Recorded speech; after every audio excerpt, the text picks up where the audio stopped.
Sister ទាំងគ្នាក្នុងវីដេអូថ្ងៃនេះគឺខ្ញុំនឹងមកបើកប្រអប់នៅ keyboard ជារបស់ Logitech តែទាំងអស់ស្គាល់ទេ Logitech គឺល្បីខាងគ្រឿងកុំព្យូទ័រដូចជា keyboard mouse និងឧបករណ៍ផ្សេងៗទៀតហើយថ្ងៃនេះគឺខ្ញុំបានទទួលនៅ Logitech keyboard ដើម្បីប្រើជាមួយនឹង iPad Air របស់ខ្ញុំនៅក្នុងវីដេអូមុនអ្នកនរគ្នាបានឃើញហើយ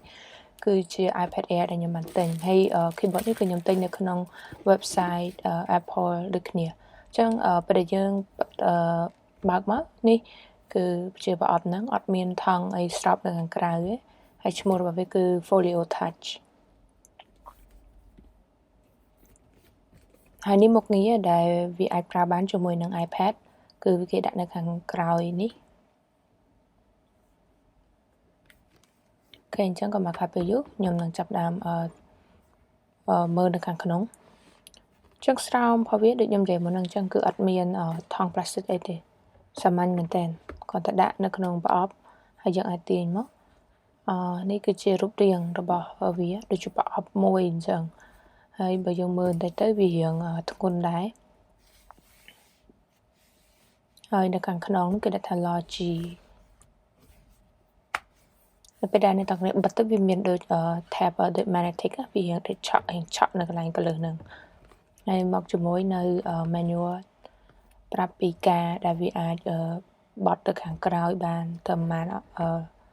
អាចដាក់ជារូបរាងបែបណាគឺខ្ញុំទុកអានេះម្ដុំសិនពេលនេះខ្ញុំនឹងវាមានប្រដាប់ទប់នៅខាងក្រោយចឹងខ្ញុំអាចឥឡូវខ្ញុំសាក់ទាញវាទប់ថាវាអាចបត់បានដល់ទំហំ1 ដឺក្រេនេះគឺជាពេលយើងបត់បានច្រើនផុតគឺត្រឹមប៉ុណ្ណឹងហើយខ្ញុំសាក់មើលគ្រប់ដឺក្រេហើយខ្ញុំតិចទៀតខ្ញុំនឹងសាក់ជាមួយនឹង iPad ដាក់ iPad ចូលខាងក្នុងហើយមើលដំណើរការរបស់វា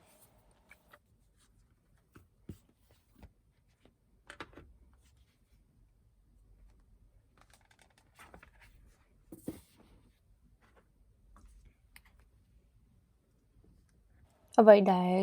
អាចនិយាយពី keyboard នេះគឺថាកន្លែងសំខាន់របស់វាដែលយើងអាចទុក iPad នៅខាងក្នុងហ្នឹងគឺដូច case អញ្ចឹងវាអត់ដូច keyboard ដូច Magic Keyboard របស់ Apple ដែលភាគច្រើនគឺគេប្រើដូចឆក់ដូចជា case ខ្ញុំcase របស់ខ្មៅហ្នឹងគឺប្រើដូចឆក់យក style តាមផុស Apple ចំណែកផុស Logitech keyboard នេះវិញគឺវាដាក់ចូលទៅក្នុងដូចយើងប្រើជា case អញ្ចឹងគ្រាន់តែវាមានតួនាទីប្រើជាមួយនឹង keyboard បានហើយនឹងមានប្រដាប់ទប់លំនឹងនៅខាងក្រោយដើម្បីអាចស្រេដឺក្រេឲ្យវាត្រេបានធំកម្រិតណាហើយបើយើងដាក់បិទអញ្ចឹងវិញគឺដោយប្រអប់អីមួយអញ្ចឹងហើយធ្ងន់ទំហំគឺធ្ងន់ខ្ញុំសាក់បិទអត់ត្រូវកន្លែងមុនហ្នឹងនេះគឺជារូបរាងក្រោយពេលយើងដាក់ iPad ចូលហើយអ្នកគេឃើញ iPad នៅខាងក្នុងហ្នឹងក្រោយនោះយើងអាចដាក់ Apple Pencil ផងយើង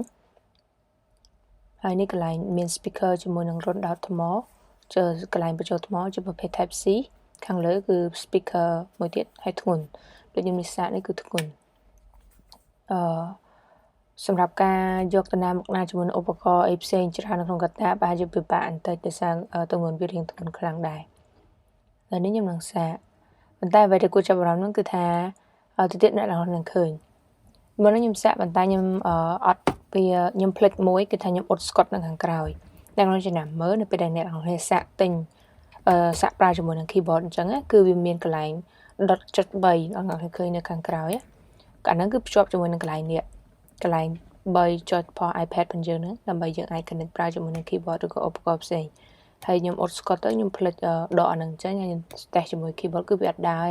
ដោយសារវាអាច connect ទៅកាន់ iPad ផងយើងបានចឹងដល់ complete ពេលដែលទិញហើយចង់សាកជាមួយនឹង keyboard គឺត្រូវដកអា Scott 3នៅខាងក្រោយនឹង Scott ដែលបាំងចំណុច3ចុចនៅខាងក្រោយហ្នឹងបើមិនចឹងគឺថា connect អត់ជាប់ទេឥឡូវខ្ញុំសាកម្ដងទៀតដាក់ចូលវិញហើយចាំមើលថាវាស្គាល់អត់យើងគ្រាន់តែដាក់ចូលព្រាមវា load message មកថាយើងចង់ connect ជាមួយនឹងkeyboard ហ្នឹងអត់ហើយវាសួរយើងត្រូវការ download នៅ application មួយនេះពី Apple Store ដើម្បីយើងអាច maintain keyboard យើងបានដូចជា update ឬក៏មាន feature អីថ្មីអញ្ចឹងយើង sign in ជាមួយ Apple ID ហើយ password ឲ្យចូលទៅ ហើយខ្ញុំសាកតេស្តមិញហ្នឹងគឺស្រួលប្រើមែនទែនចំពោះ keyboard នឹងដើរស្រួលមែនទែនវាអត់មានអារម្មណ៍ថាស្ពឹកទេវាដើរវារលាស់ណាហើយខ្ញុំចាំវាដើរចប់គេឡើងពេញហើយខ្ញុំចាប់បានបើកកម្មវិធីហ្នឹងហើយខ្ញុំគិតថាកម្មវិធីហ្នឹងមានអីច្រើនសម្រាប់ពីការបង្ហាញពីការប្រើនៃ keyboard ហ្នឹងតែអត់មានអីទេគឺគ្រាន់តែមានតែប៉ុណ្្នឹងឯង iPad keyboard control ប៉ុណ្្នឹងឯងហើយខ្ញុំសាក់តេស្តនេះខ្ញុំប្រើជាមួយនឹង search engine លក្ខណៈ search នៅក្នុង iPad យើងអ្នកដែលប្រើ MacBook ឬក៏ iMac ដឹងហើយយើងប្រើ command book space ដើម្បីចេញ space មួយហ្នឹងហើយនេះខ្ញុំសាកជាមួយនឹងពន្លឺនៃ keyboard ព្រោះ keyboard ហ្នឹងគឺយើងវាចេញភ្លើងវាចេញ backlit ណាអ្នកនរគ្នាភ្លើងវាចេញភ្លើងដូច keyboard នៅលើ iMac ឬក៏នៅលើ MacBook យើងអញ្ចឹងម៉ាញ់ខ្ញុំសាកសេរីភ្លើងឥឡូវខ្ញុំសាកដើរសាក់តេស្តជាមួយនឹងអីផ្សេងឥឡូវនេះខ្ញុំសាកចូលក្នុងកម្មវិធីហើយខ្ញុំប្រើ trackpad អាកន្លែងបញ្ជា mouse ហ្នឹងខ្ញុំអត់ប្រើ touch ទេនៅក្នុង cursor នៅលើហ្នឹងអញ្ចឹងយើងអាចប្រើម្រាម2ដើម្បី scroll យើងអាច click លើហ្នឹងបានតែយើងអត់អាចយើងត្រូវតែចុច click យើងអាចគ្រាន់តែ tap ទេ tap អត់ដែរគឺត្រូវ click ហើយយើងអាចសេរីពី tab មួយទៅ tab មួយដែលប្រើម្រាមដៃ2ឬក៏3អូសវាបានដូចយើងប្រើ trackpad នៅលើ iPad នៅលើ Mac នៅលើ Mac ចឹងអូខេឥឡូវនេះគឺខ្ញុំសាកប្រើជាមួយនឹងម្រាម4ឬក៏ម្រាម3ដើម្បីបង្ហាញកម្មវិធីទាំងអស់អូខេឥឡូវដល់វគ្គសាកតេស្តជាមួយនឹងការប្រើ keyboard ដោយការ type នៅលើនេះខ្ញុំតេស្តជាមួយនឹងកម្មវិធី Note ដែលមាននៅក្នុង iPad នឹងស្រាប់ខ្ញុំបង្កើត Note ថ្មីហើយនឹងចាប់ផ្ដើមតេស្តទាំងអស់គ្នា